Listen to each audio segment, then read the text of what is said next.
राति पाहिले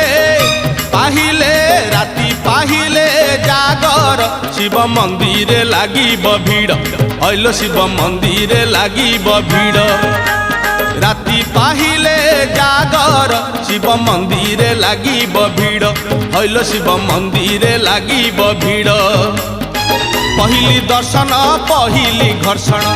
पहिली दर्शन पहिली घर्षण पहिली पंडा पहिली धंडा पहिली भोग पहिली जोग पहिली भक्त बड़